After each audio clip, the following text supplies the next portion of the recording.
नमस्कार दोस्तों, कैसे हैं आप सब। I hope you all well with your families. Once again I wish to welcome all central government employees और पेंशनर्स तथा family pensioners on only one and one trustable channel Sainik welfare newscast YouTube channel पर। दोस्तों, आज के इस video segment में हम जानेंगे केंद्रीय कर्मचारियों और पेंशन भोगियों से जुड़ी एक नई इन्फॉर्मेशन के बारे में। इससे पहले we wish to you please subscribe my channel and push bell button with a click all notification button, ताकि फर्स्ट ऑफ ऑल चैनल पर आने वाली वीडियोस का नोटिफिकेशन आपको मिलता रहे। जय हिंद दोस्तों, आप सभी का एक बार फिर स्वागत है आपके अपने सैनिक वेलफेयर न्यूज़कास्ट यूट्यूब चैनल में। दोस्तों, आज के वीडियो में कुछ बड़े अपडेट्स की बात करेंगे जो कि संबंधित हैं। पहला, इक्वल मिलिट्री सर्विस पे, जिसका दिल्ली हाई कोर्ट में अभी भी केस विचाराधीन है। दूसरा है CSD एनोमलीज, जो दिल्ली हाई कोर्ट में चल रहा है, जिसमें कि CSD के सामान की बिक्री तथा कार की कैपेसिटी की ऑथराइजेशन के जो डिफरेंस हैं उनके संबंध में है। तीसरा, pension deduction in month of March तथा कुछ दिग्गजों की पेंशन का अभी तक भी नहीं आना या नहीं क्रेडिट हो पाना के संबंध में। और चौथा है, पूर्व सैनिकों के लिए ₹40,000 तक का क्लेम PMSS, लास्ट डेट 15 अप्रैल। दोस्तों, अब जानते हैं इन डिटेल्स सभी अपडेट्स को। दोस्तों, सबसे पहला अपडेट है पेंशन कटौती के संबंध में, जो कि मार्च के महीने में बहुत से पेंशनर्स की पेंशन में कटौती और कुछ पेंशनर्स की पेंशन का अभी तक नहीं आना के संबंध में है। जैसा कि आप अपनी स्क्रीन पर देख पा रहे हैं, ये स्पर्श है और इसमें लिखा है kind attention all the Sparsh pensioners, general instruction for Sparsh pensioners. दोस्तों, as per the update PCDA toll free number 1800-180-5325, जो जैसे कि आप अपनी स्क्रीन पर देख पा रहे हैं, इसके मुताबिक आपकी पेंशन की कटौती की वजह सिर्फ और सिर्फ इनकम टैक्स और ड्यूज रिकवरी यदि कोई है तो वो है। यानी कि PCDA ने ये क्लियर किया है, आप टोल फ्री नंबर पर खुद कॉल कर सकते हैं, ये क्लियर किया है कि पेंशन में कटौती की वजह है इनकम टैक्स या आपका कोई पेंडिंग रिकवरी है वो। दोस्तों, इस संबंध में सबसे बुरी बात यह है कि जो लोग इनकम टैक्स के दायरे में नहीं आते हैं उनकी भी पेंशन में कटौती हुई है, तथा जो लोग डिसेबिलिटी पेंशन ले रहे हैं उनकी भी विकलांगता पेंशन में कटौती हुई। जबकि रूलिंग ये है कि डिसेबिलिटी पेंशन में इनकम टैक्स डिडक्शन नहीं होता, क्योंकि डिसेबिलिटी पेंशन इनकम टैक्स के दायरे से बाहर है। आप अपनी स्क्रीन पर देख पा रहे हैं सशस्त्र बलों के विकलांग कर्मियों को दी गई सेवा तत्व और विकलांगता पेंशन के विकलांगता तत्व की छूट, जो उस तरह की सेवा के कारण या इसके कारण होने वाली विकलांगता के कारण अमान्य है।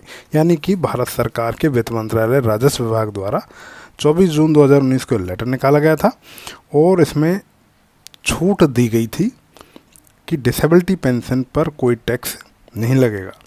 जैसा कि आप अपनी स्क्रीन पर देख पा रहे हैं, यहाँ पर पूरा ब्यौरा दिया गया है। आप चाहो तो इसे ऑनलाइन पढ़ सकते हैं, अदरवाइज PDF के लिए आप मुझे मेरे टेलीग्राम चैनल पर भी ज्वाइन कर सकते हैं।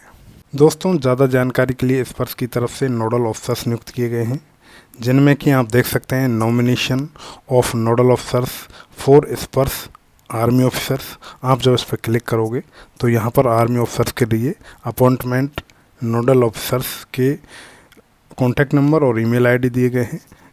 उसी तरह nomination of nodal officers for स्पर्श एयरफोर्स एंड नेवी, और उसके बाद appointment of nodal officer for स्पर्श PBOR और appointment of nodal officer for स्पर्श डिफेंस पेंशन रिगार्डिंग यहाँ पर दिया गया है। सभी नोडल ऑफिसर्स की ईमेल ID और कॉन्टैक्ट नंबर दिए गए हैं, जिनसे आप अपनी पेंशन संबंधी समस्याओं को हल करवा सकते हैं। दोस्तों, इन नंबरों पर जब आप कॉल करोगे तो आपको ये पता चलेगा कि आपके पेंशन की कटौती की वजह सिर्फ और सिर्फ इनकम टैक्स रही है। दोस्तों, दूसरा बड़ा अपडेट है KSB साइट पर, जहां पर last date for Pradhanmantri scholarship scheme new applicants first year for academic year 2021-22 has been extended till 15 April 2022। यानी पिछले साल जिन बच्चों ने प्रोफेशनल डिग्री या कोर्स में एडमिशन लिया था तथा जिनका फर्स्ट ईयर हो चुका है, उनके लिए PMSS के आवेदन की अंतिम तिथि 30 मार्च 2022 थी, अब उसे बढ़ाकर 15 अप्रैल 2022 कर दिया गया है और मे बी कि ये और भी एक्सटेंड हो सकती है। बट आप सभी से अनुरोध है कि ये बात आप अपने तक सीमित ना रखें, अपने दोस्तों को भी बताएं और 15 तारीख से पहले ये क्लेम अपना कर लें और 40,000 रुपये का अपना बचत कर लें। ये सभी एक्स सर्विसमैन एंड सर्विसमैन, सभी सिविल एम्प्लॉयज, सभी के लिए लागू है। तीसरा और बड़ा अपडेट है इक्वल मिलिट्री सर्विस पे के केस के बारे में, जिसका केस नंबर आप अपनी स्क्रीन पर देख पा रहे हैं 12842, जो 2018 में कंस्ट्रक्टेड किया गया था। Voice of ex serviceman society and other ranks, union of India and other द्वारा यह केस लड़ा जा रहा है।